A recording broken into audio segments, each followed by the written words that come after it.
Un autre point. J'aime beaucoup Denise Bombardier, je l'admire. Ce matin, elle se surpasse. Quelle plume! Cette femme-là, elle est unique. Mathieu Bock-Côté n'a qu'à bien se tenir ce matin. Crée Mathieu, là, écoute, il n'est pas encore de taille avec Denise Bombardier. Je vous lis un paragraphe, puis ensuite je me tais. Je cite Denise ce matin. Trop peu d'historiens, d'analystes et de commentateurs interviennent dans l'espace public.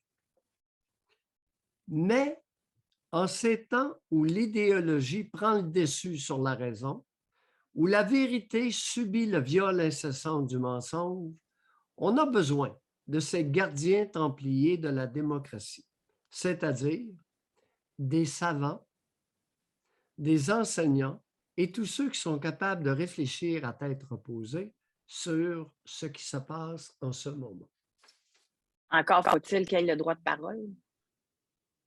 Parce que tous ceux qui sont essayés, ils se sont fait rabrouer. Là. Ça, c'est dans la forme. La façon dont c'est écrit est unique. Écoute, ça relève d'une culture extrêmement profonde. Gardien templier. Il faut savoir qu'est-ce que c'est qu'un templier, n'est-ce pas? L'image, la métaphore. La vérité subit le viol incessant du mensonge. Mais quelle image, quelle métaphore. Cependant, au niveau du fond, elle est hautement vulnérable. Lorsqu'elle écrit « Mais en ces temps où l'idéologie prend le dessus sur la raison », Denise, dans un débat, il perdrait des plumes sur ce point.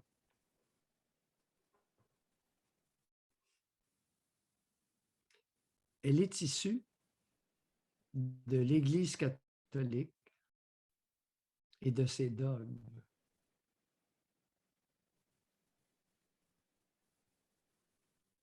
Elle a grandi, elle a trempé, elle a été imprégnée de l'idéologie religieuse qui était tout. Alors, lorsqu'elle réfère dans la période actuelle à une idéologie qui prend le dessus sur la raison, c'est de la toute petite bière par rapport à ce qu'elle a vécu lorsqu'elle était jeune. C'est mon devoir de le lui rappeler, affectueusement et respectueusement.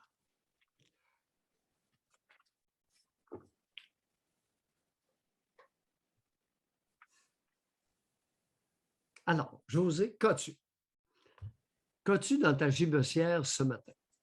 Je ne comprends pas que la loi sur les mesures d'urgence a été adoptée hier, alors que le gros du problème, les camions sont partis à Ottawa, la voie est libre. C'est dans cette ambiance-là qu'on l'a amené, cette loi-là.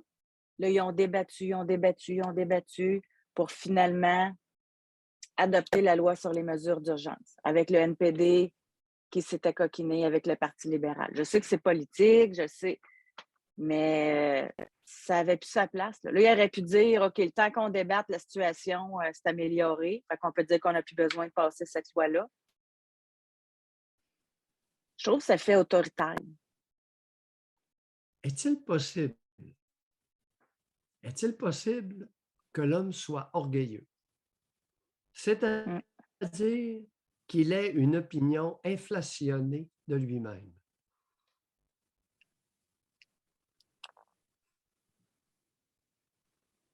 Peut-être.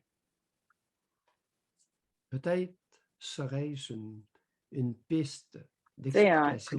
Regardez les provinces, le déconfinement qui s'en vient, le passeport qui ne sera plus nécessaire à partir de bientôt, le masque pour les enfants.